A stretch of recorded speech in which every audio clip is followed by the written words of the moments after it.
The howling wind carried dust through the streets of Ash Fork, Arizona Territory, 1887, as three men dragged a struggling young woman toward the tree line beyond town, their raucous laughter drowning out her desperate screams.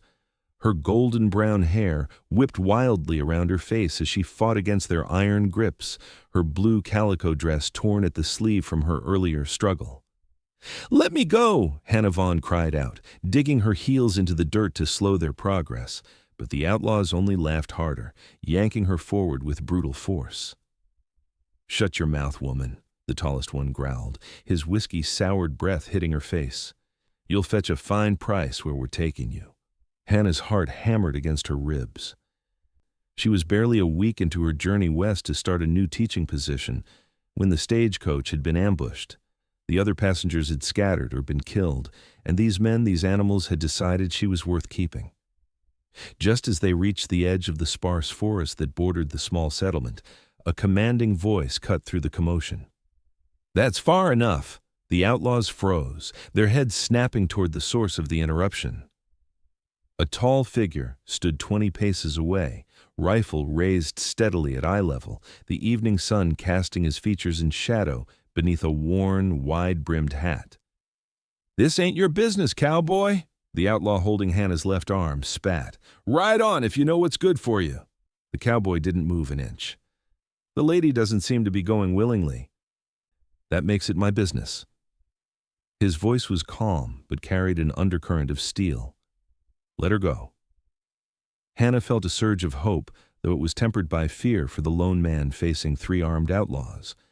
The leader of the group, a bearded man with a jagged scar across his cheek, reached for his pistol. "There's 3 of us and 1 of you. Those odds don't favor heroes." Before the outlaw's hand could close around his weapon, a shot rang out. The leader howled in pain as his hat flew off his head, a neat hole punched through the crown. "Next one goes between your eyes," the cowboy said, already having worked the liver action to chamber another round. "I won't ask again." The outlaws exchanged glances, their confidence visibly shaken. "Drop your guns," the cowboy ordered. "Slowly." The scarred leader glared but nodded to his companions. They reluctantly let go of Hannah and dropped their weapons. "Now back away from the lady." As they complied, Hannah rushed toward her savior, her legs trembling beneath her. The cowboy kept his rifle trained on the outlaws as she moved behind him. "Get on your horses and ride," he told the men. "Don't come back to Ash Fork unless you're looking to hang."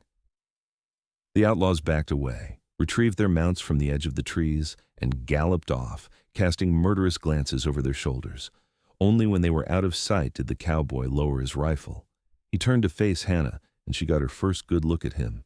He was younger than she'd expected, perhaps 28 or 29, with piercing blue eyes and a strong jaw shadowed with several days' worth of stubble. A thin white scar crossed his left eyebrow, and his sun-bronzed skin spoke of years spent in the saddle. "Are you hurt, madam?" he asked, his voice gentler now. Hannah realized she was shaking. I'm all right, thanks to you, Mr. Mason, Matthew Mason," he replied, tipping his hat slightly. "Sheriff of Ash Fork, though I'm off duty at the moment." "Hannah Vaughn," she managed, trying to straighten her disheveled appearance. "I was on the morning stage. They attacked at Willow Creek Crossing." Mason's expression darkened. "The Delaney gang. They've been hitting stages between here and Prescott. I didn't know they'd moved to taking hostages." His eyes scanned the horizon. "We should get back to town before dark. Those men might decide 3-1 are odds worth reconsidering." He whistled sharply, and a magnificent chestnut gelding trotted out from behind a nearby outcropping of rocks. Mason gathered the reins and offered Hannah his hand. "Can you ride, Miss Vaughn?" Hannah nodded, taking his hand and allowing him to help her mount. His touch was calloused, but surprisingly gentle. He swung up behind her, and she became acutely aware of his proximity as his arms reached around her to take the reins. "Hold tight," he instructed, and she gripped the saddle horn as the horse started forward at a brisk trot. The setting sun painted the landscape in hues of orange and gold as they rode back.